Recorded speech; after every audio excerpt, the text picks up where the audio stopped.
ये पत्थर अगर रुक जा रहा है तो मुझे लग रहा है मुझे उस जगह से ही पार करना होगा।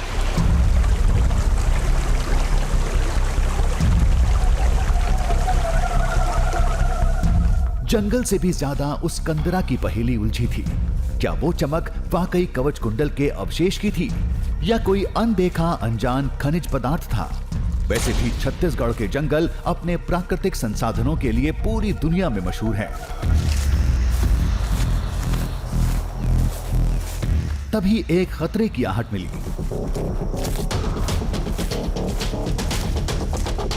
देखिए ये पेड़ और इसके नीचे मौजूद ये कोटर काफी महत्वपूर्ण है। वो क्यों, मैं आपको समझाता हूँ। जब आप इस कोटर में अंदर देखेंगे तो आपको मिलेगा कि यहाँ बहुत पानी है, इतना पानी कि ये किसी भी जानवर की प्यास बुझा सके। और शायद यही वजह है कि यहाँ पर आपको कई पंजों के निशान भी देखने को मिल रहे हैं, क्योंकि जो जंगली जानवर है वो अपनी प्यास बुझाने के लिए इस पेड़ के तने के पास आते हैं।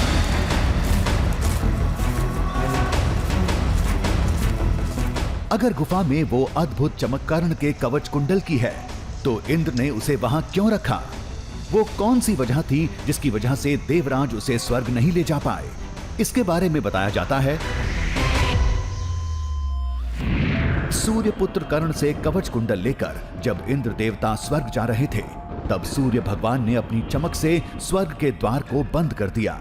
वो अपने पुत्र के साथ हुए छल से बेहद नाराज थे। तब लाचार होकर इंद्र को कवच कुंडल एक गुफा में छिपानी पड़ गई।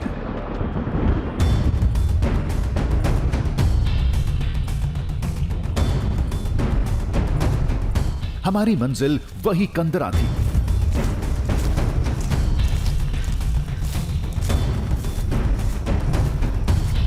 रास्ते में जंगल इतना घना मिला कि आगे जाने के लिए डालियों का सहारा लेना पड़ा।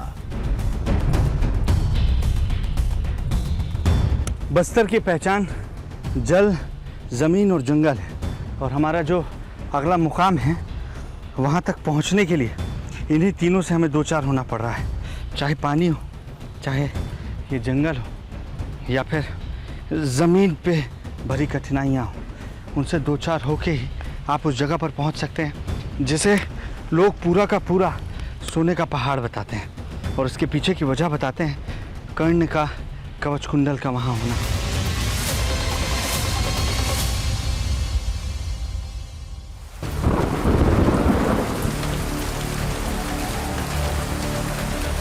चुनौतियों में जो कमी थी वो कसर इस बारिश ने पूरी कर दी। इतनी परेशानी उठाने की वजह केवल कुछ लोगों का दावा नहीं है।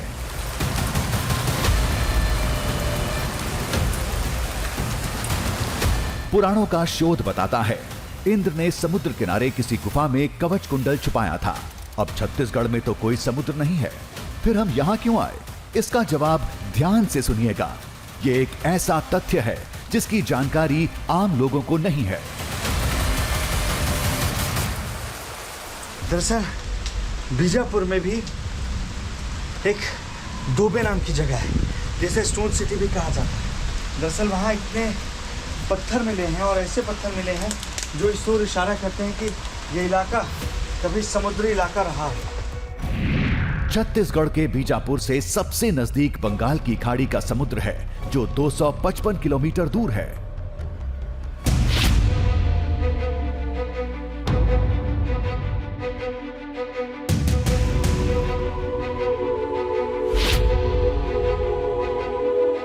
लेकिन यह जानकर आपको हैरानी होगी कि बीजापुर में दोबे नाम का एक इलाका है जिसे स्टोन सिटी भी कहा जाता है।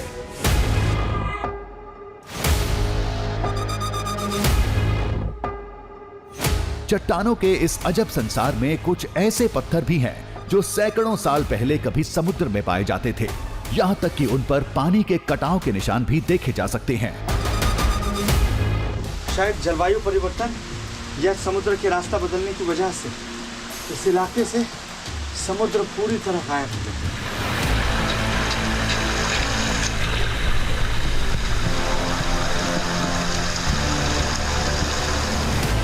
गुफा वाला पहाड़ उस स्टोन सिटी के करीब है। ऐसे में वहां कर्ण के कवच कुंडल होने का दावा हवा हवाई नहीं हो सकता।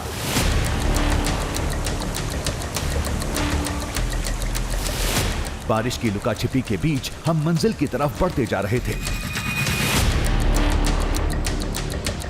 तभी पैरों के पास कुछ दिखा। ये तो बंबू विट वाइपर जैसा कोई जहरीला सांप था। सतर्क नहीं रहते तो काट सकता था। ये देखिए, खतरनाक सांप है यहाँ पर, और ये मुझसे चंद कदमों की दूरी पर ही है। मैं उसे परेशान नहीं कर रहा हूँ, लेकिन दरअसल इसने मुझ पर अटैक करने की कोशिश की, तब मेरा ध्यान इसके ऊपर गया है।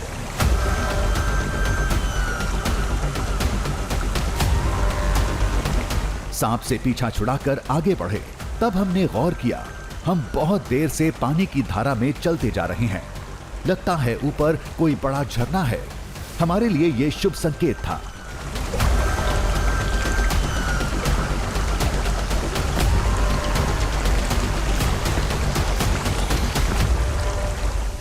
मुझे बहुत तेज आवाज आ रही है, वो इस दिशा से है, और शायद मैं अब उस बड़े झरने के पास पहुंच चुका हूं, जिसे गांव के लोग कह रहे थे कि वहां से आप गुफा में दाखिल हो सकते हैं।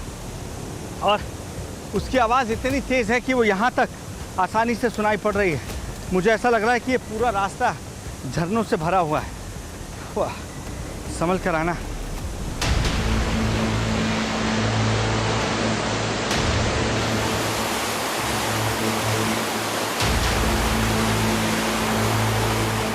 ये तो बहुत बड़ा झरना था। करीब 150 फीट की ऊंचाई से पानी की धार ज्वालामुखी के लावे की तरह फूट रही थी।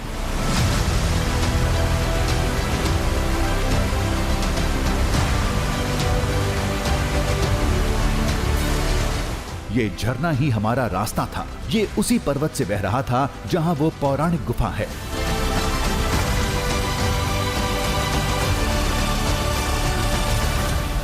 ये मेरी उम्मीद से बहुत बड़ा वाटरफॉल है। इसी वजह से काफी दूर से, तकरीबन 500 मीटर से भी ज्यादा दूरी से इसकी आवाज मैं सुन पा रहा था। लेकिन ये बहुत खूबसूरत है। मैं एक सेकेंड और करीब जाने की कोशिश करता हूँ। मेरा पैर फंस गया, पैर फंस गया।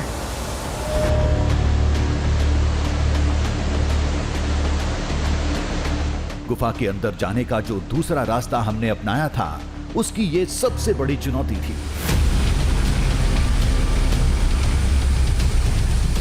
गांव वालों ने भी बताया था, पर्वत पर चढ़ाई करके कंदरा तक जाने के लिए इसे हर हाल में पार करना होगा।